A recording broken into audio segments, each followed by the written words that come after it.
बिस्मिल्लाहिर्रहमानिर्रहीम। आज का हमारा टॉपिक है जी डिबेंचर्स के हवाले से, जो कि हम थ्योरी का कुछ टॉपिक हम इसमें कवर करेंगे। तो इसमें ये है कि जैसे आपको पता है कि कंपनी को कारोबार शुरू करना होता है, यानी कोई भी कारोबार है उसके लिए जो मेन इंपॉर्टेंट चीज़ होता है वो उसका कैपिटल होता है। पैसे के बगैर कोई भी काम नहीं किया जा सकता, पैसा बुनियादी चीज़ है। तो अब ये जो पैसा होता है, एक तो ये होता है कि जो उसके प्रोमोटर्स हैं वो अपनी जेबों से सबसे पहले यानी जो कंपनी बनाएंगे ऑब्वियसली उनके पास तो अपना ही पैसा होगा, वो अपनी जेब से लगाएंगे। लेकिन एक स्टेज के बाद उन प्रोमोटर्स को ये लगता है कि अब हमारे पास पैसा नहीं है, अब हम मजीद इसके अंदर इन्वेस्ट नहीं कर सकते। तो उनके पास दो ऑप्शन होती हैं, या तो वो उस बिजनेस के अंदर मजीद किसी को अपना शेयर होल्डर्स बना लें, यानी उनको शेयर्स दे दें, मालिक बनाएं और उनसे इन्वेस्टमेंट लेने के बाद अपने कारोबार को चलाएं। या दूसरी ऑप्शन उनके पास ये होती है कि वो किसी को अगर मालिक नहीं बनाना चाहते, अपने साथ कोई शेयर होल्डर नहीं बनाना चाहते, पार्टनरशिप में नहीं लाना चाहते, तो फिर उनके पास दूसरी ऑप्शन ये होती है कि फिर वो किसी से लोन लें। ये जो दूसरी ऑप्शन है लोन लेने की, ये या तो सिंपल लोन लेंगे जैसे बैंक से लिया जाता है, या फिर ये होता है कि कंपनी जो होती है वो एक उसके बदले में एक सर्टिफिकेट जारी करती है जो कि लीगलाइज कर देता है उस लोन को। उस सर्टिफिकेट को डिबेंचर कहा जाता है। यानी डिबेंचर कौन जारी करता है? जो लोन लेता है।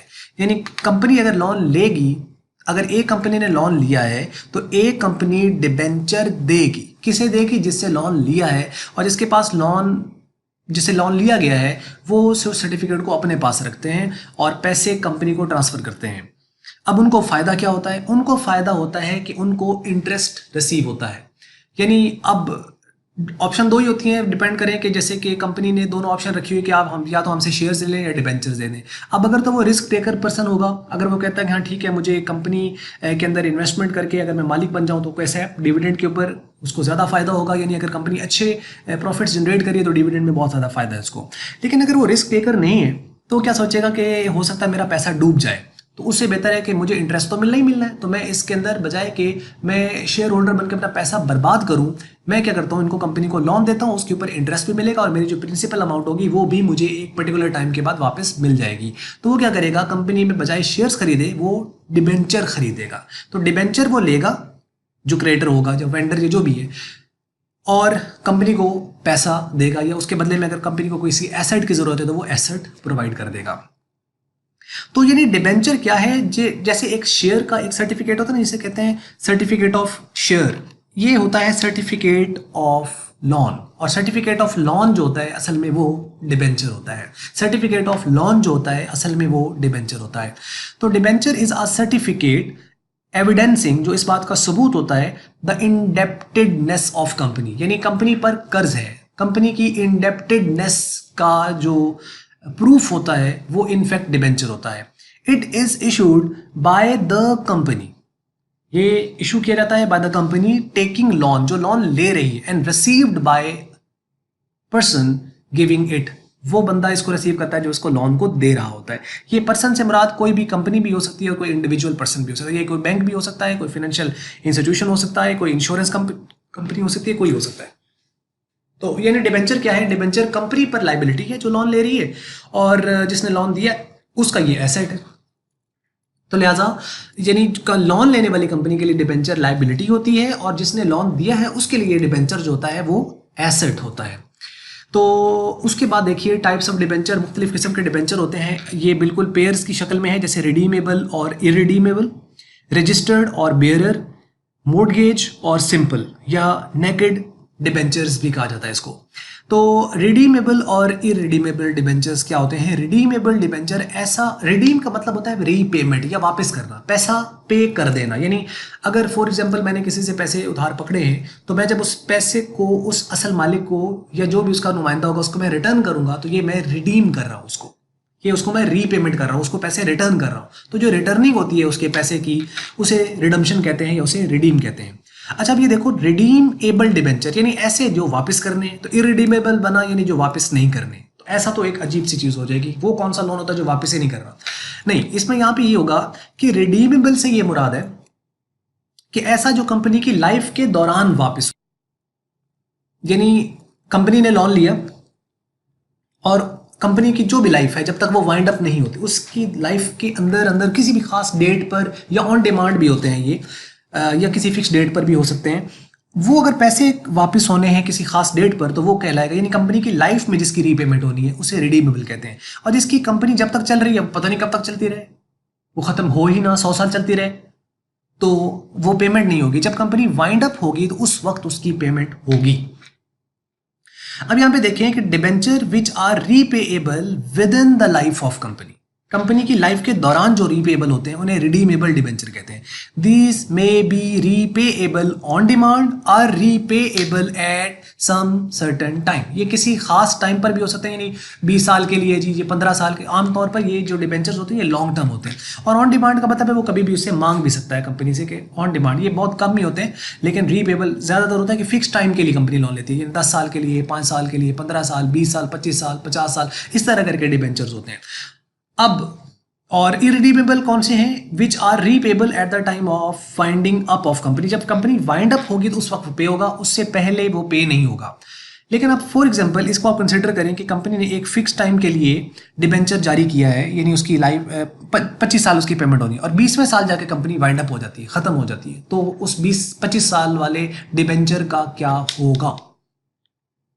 तो वो जो 25 साल का, जिसका टाइम 25 साल का था, कंपनी उसे नहीं कहेगी कि अभी तो 20वां साल है जी, 5 साल और वेट करो। नहीं, जब कंपनी वाइंड अप हो जाती है तो ये नहीं देखा जाता कि जी इसको आप 25वें साल जाके पे करना है, 20वें साल खत्म, तो मतलब आपको अब उसकी इररिस्पेक्टिव ऑफ द टाइप, जौन सी मर्जी टाइप है जी, कंपनी वाइंड अप हो गई तो irrespective of the type of the debenture उसको पेमेंट करनी है। तो फिक्स्ड भी होगा तो वो भी उसको पेमेंट करनी पड़ेगी। तो रिडीमेबल यानी जो कंपनी के लाइफ में पे हो जिसकी पेमेंट, और इरिडीमेबल जिसकी कंपनी की लाइफ के दौरान पेमेंट ना हो, बल्कि जब कंपनी वाइंड अप हो, खत्म हो, तो उस वक्त पेमेंट हो, तो वो इरिडीमेबल कहलाएगा।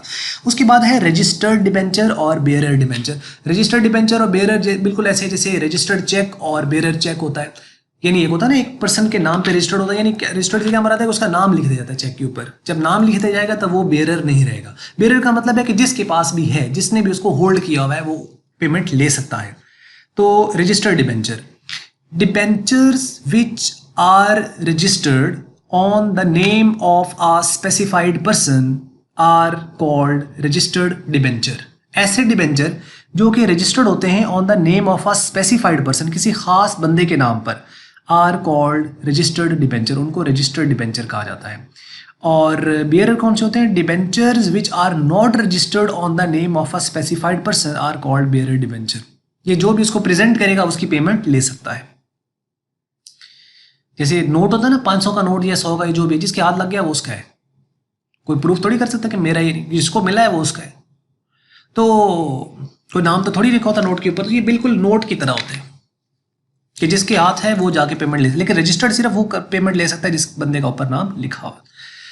उसके बाद है मॉर्टगेज और नेकेड डिबेंचर या सिंपल डिबेंचर। मॉर्टगेज ऐसे होते हैं जिनको प्लेज कराया होता है या मॉर्टगेज किया होता है, लोन लेती है कंपनी, तो as a mortgage, as a security के तौर पर जो कंपनी डिबेंचर देती है उसको मॉर्टगेज डिबेंचर कहते हैं, यानी जिसका चार्ज होता है किसी न किसी एसेट के ऊपर, वो वाले।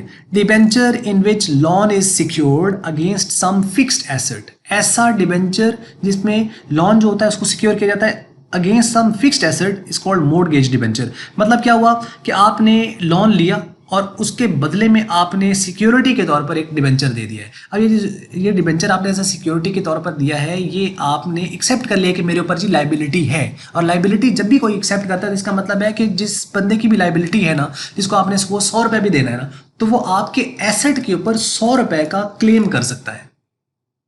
ये बात पता नहीं आपको समझ आई कि नहीं। आप देखें ना, टोटल एसेट्स हमेशा टोटल लाइबिलिटीज के इक्वल होते हैं, यानी टोटल एसेट, अकाउंटिंग क्वेश्चंस पढ़ते हैं ना हम, total asset is equal to liability plus owner equity. अब वो क्या होता है कि अगर टोटल एसेट 100 रुपये हैं और एक्सटर्नल लाइबिलिटीज जो हैं वो 60 हैं और ऑनर जो इक्विटी जो कैपिटल है वो 40 है, तो 40 60 100 पूरा हो गया। अब इसका मतलब है कि जो 100 रुपये के आपके पास एसेट्स पड़े हैं ना, इन एसेट्स पर 60 रुपया जो है, एसेट्स पर 60 रुपये का जो क्लेम है वो आउटसाइडर्स का है, और 40 रुपये का जो क्लेम है वो मालिकों का है। मालिक इन एसेट्स पर 40 रुपए का क्लेम कर सकता है और आउटसाइडर जो है वो 60 रुपए का क्लेम कर सकता है। मतलब क्या हुआ, जिसकी जितनी लाइबिलिटी उतना एसेट पर क्लेम, जिसकी जितनी लाइबिलिटी उसका उतना एसेट पर क्लेम। अब आप ये लाइन दोबारा देखें, शायद आपको ये समझ लगे। Debenture debentures in which loan is secured against some fixed asset, fixed asset की अगेंस्ट, यानी लाइबिलिटी बन गई, आपने as a debenture as a security के तौर पर दे दिया, तो उस पर फिर चार्ज आ जाएगा कि इन एसेट पर इसका राइट बनता है बंदे का, तो वो मॉर्गेज कहलाएगा।